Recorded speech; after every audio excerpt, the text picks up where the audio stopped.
Oho. Ihan mukavaa puuhaa.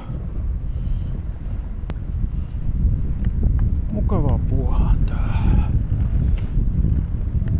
Ei täällä oikein kukaan muu vielä liikuskellut, mutta eihän sillä mitään väliä.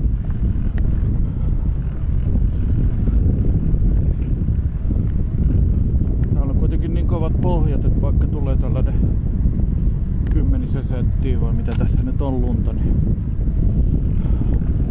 se ei kauheasti menoa haittaa. Mitä tässä nyt on? Tosta renkaasta kun vähän kattoo, niin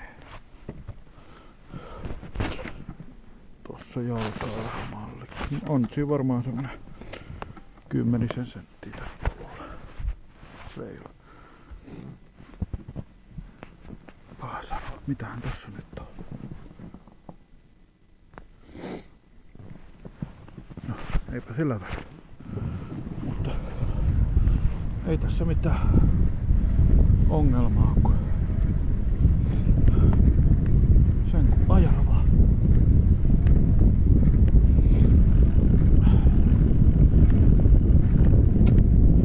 Tällainen on oikein mukava, ns. Koskematonta, hyvin pehmeitä luontoa ja rauhallista. Vauhdit ei toki päätä huimaa, mutta ei se haittaa.